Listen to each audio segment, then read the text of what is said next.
त्याच्या कार्यक्रमाची डेकोरेशन सुरू असतं आणि कला खाली येऊन रॅकेटला डेकोरेशनमध्ये मदत करत असते आणि ती पाहत असते की कोणत्याही गोष्टी कमी पडायला नको. जिथल्या तिथे सर्व व्यवस्थित सेलिब्रेशन व्हायला हवं आहे आणि डेकोरेशन पण ती अगदी बारकाईने बघत असते. व्यवस्थित होत आहे की नाही या सर्व टीमकडे तिचं लक्ष असतं. आबा हे सर्व बघत असतात आणि मनोमन खुश होतात आणि आबा अद्वैतला म्हणतात की अरे बघ ना, डेकोरेशन किती मस्त केले आहे.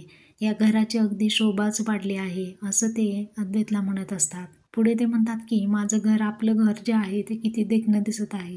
अगदी डोळे बंद केले तरी सुद्धा डोळ्यासमोर हे डेकोरेशनच येत आहे.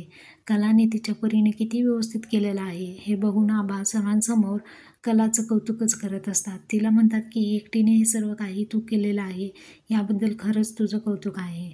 आणि कलाही आता आबांच्या जवळ येते आणि आजोबांना म्हणते सगळ्यांसाठी एक सरप्राईज आहे. त्यावर सर्वजण एकदम बघतात आणि विचार करत असतात नक्की कसलं सरप्राईज आहे. नैना, रजनी सर्व तिच्याकडे पाहत राहतात. कला म्हणते की हो हो सांगते सरप्राईज म्हणजे काय आहे ते.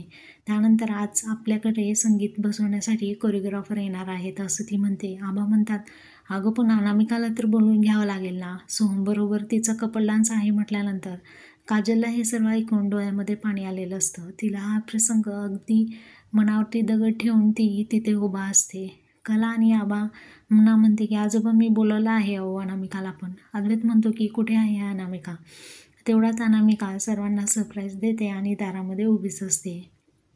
कला लगेच बोट करून दाखवते की ती बघा आलीच अनामिका. अनामिका येते आणि कला आणि बाकी सर्वांना देखील हाय करत असते. अनामिका सगळं काही लक्ष देऊ अनामिकाचं सर्व लक्ष सोहमकडे असतं आणि काजल मात्र सोहमकडे पाहत असते आणि या दोघांना असं एकत्रित एकमेकांकडे बघताना काजलला आणखीनच वाईट वाटत असतं. आबा तोंड भरून अनामिकाला म्हणतात की सोहम जा, इथे काय उभा आहे, सोहमकडे जा, तुमच्या दोघांचा कपल डान्स आहे ना तिथे जा. अनामिका तर लगेच खुश होते, तिला तेच हवं असतं. सोहम जवळ जाते आणि रजनीलाही भेटते. रजनी देखील तिचं कौतुक करते आणि म्हणते की अगं तुला एकदम बरोबर सुचलं ना अनामिकाला बोलवायचं, मला हे सुचलंच नव्हतं असं रजनी अनामिकाला म्हणते.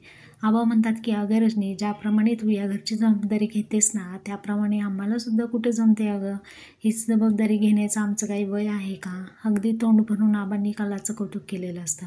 रजनी देखील कलाचं कौतुक करत असते व सर्वांना हसू येत असतं. आबांनासुद्धा खूप हसायला आलेलं असतं. सर्वजण घरामध्ये आनंदी वातावरण असतं. त्यानंतर म्हणतात की आबा म्हणतात अगं रजनी,